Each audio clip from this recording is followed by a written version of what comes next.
بسم اللہ الرحمن الرحیم کہ جب حاکم شام یزید کا باپ جنگ صفین لڑنے کے لیے مولا متقیان کے مقابلے پر گیا ہے اور یہ جنگ ختم ہوئی تو ایک مولا متقیان کے سپاہی وہ تھا کہ جو شام کے راستے کی طرف روانہ ہوا. نہ جانے اس کا مقصد کیا تھا، تحقیق کرنے کے لیے گیا یا کسی مقصد کے لیے وہ کوفہ سے شام جانے لگا. جب شام کے راستے پہنچا تو اس کے ساتھ ایک اونٹ موجود تھا، اور جب ایک شامی نے وہ اونٹ دیکھا تو کہا کہ یہ میرا اونٹ تھا جو تم نے جنگ میں چرایا ہے اور یہ حقیقت میں میرا مال. اب جو کوفی ہے اس کا بڑا اطمینان ہے کہ میرے پاس ایسی دلیل موجود ہے کہ آسانی سے یہ شامی مات ہو جائے گا اور آسانی سے میرے حق میں فیصلہ ہو جائے گا. اس لیے اس نے کہا کہ نہیں، یہ میرا مال ہے اور اگر تمہیں فیصلہ کروانا ہے تو ہم قاضی کے پاس چلتے ہیں. اس نے کہا ٹھیک ہے، اور یہ دونوں شامی اور کوفی اس اونٹ کو لے کر قاضی کے دربار میں پہنچے. اور قاضی کون ہے؟ کوئی اور نہیں، خود حاکم شام، امیر شام. اور جب امیر شام نے سوال کیا شامی سے کہ بتاؤ یہ جس اونٹ کا تم دعویٰ کرتے ہو تمہارے پاس کوئی گواہ بھی موجود ہے؟ تو شامی نے کہا کہ نہ صرف میرے پاس ایک گواہ، دو گواہ، بلکہ 50 گواہ موجود ہے کہ یہ اونٹنی میرا مال، یہ اونٹنی میری ہے. اور 50 لوگوں نے گواہی دی کہ حاکم شاہ ہم نے خود دیکھا ہے کہ یہ اونٹنی اس کا مال تھی، اس کوفی نے اسے چرایا ہے. جب حاکم شاہ نے بات سنی تو کوفی سے پوچھا کہ تمہارے پاس بھی کوئی گواہ موجود ہے؟ اب بیچارہ جو کوفے سے آیا ہے وہ اپنے ساتھ کوئی گواہ تو لے کر نہیں آیا تھا. اس نے کہا کہ نہیں امیر شاہ، میرے پاس کوئی گواہ موجود نہیں ہے. تو حاکم شاہ نے فوراً سے کہا کہ پھر یہ اونٹنی اس کا مال ہے کہ جس کے پاس گواہ موجود ہے.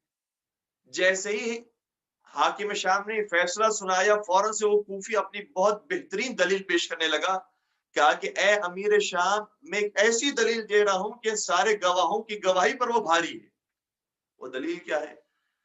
کہا کہ یہ اونٹنی جس کا یہ دعویٰ کر رہے ہیں حقیقت میں اونٹنی ہے ہی نہیں، یہ تو اونٹ ہے کہ جو میرا اونٹ ہے. جس اونٹنی کے یہ پیچھے جا رہے ہیں اور کہہ رہے ہیں کہ یہ اونٹنی اس کا مال تھی، حقیقت میں اونٹنی ہے ہی نہیں، یہ اونٹ ہے اور یہ میرا مال ہے کہ جو میں کوفے سے لے کر آیا تھا. اور ظاہر سی بات ہے کہ اونٹنی اور اونٹ کا جو فرق ہے وہ کسی اس کے لیے میڈیکل ٹیسٹ کی ضرورت نہیں ہے، اس کے لیے کوئی خاص تحقیق کی ضرورت نہیں ہے. آنکھوں دیکھی بات ہے کہ نظر آ جاتا ہے کہ یہ اونٹ ہے یا اونٹنی. لیکن حاکم شام نے کہا کہ چونکہ گواہ موجود ہے لہذا ہم گواہوں کو دیکھتے ہوئے شامی کے حق میں فیصلہ کرتے ہیں، اور شامی کو وہ اونٹ دے دیا گیا. جبکہ وہ سب کہہ رہے ہیں کہ یہ اونٹنی ہے اور یہ کہہ رہا ہے کہ نہیں، یہ حقیقت میں اونٹنی نہیں، اونٹ ہے، لیکن اس کے باوجود بھی وہ اونٹ دے دیا گیا. جب دے دیا اور شامی جانے لگے خوشی خوشی اور کوفی بڑے افسوس کے ساتھ جا رہا تھا تو حاکم شام نے اسے قریب بلایا، اسے کہا واپس آؤ. اور جب وہ واپس آیا تو اپنی مخفی کمرے میں اسے لے کر گیا اور لے کر جانے کے بعد کہا کہ جا کر اپنے مولا علی سے کہہ دینا کہ میں 1,00,000 ان سپاہیوں کے ساتھ اس کا مقابلہ کرنے کے لیے آیا ہوں کہ جسے اونٹ اور اونٹنی کا فرق بھی نہیں معلوم. آئے ہائے ہائے،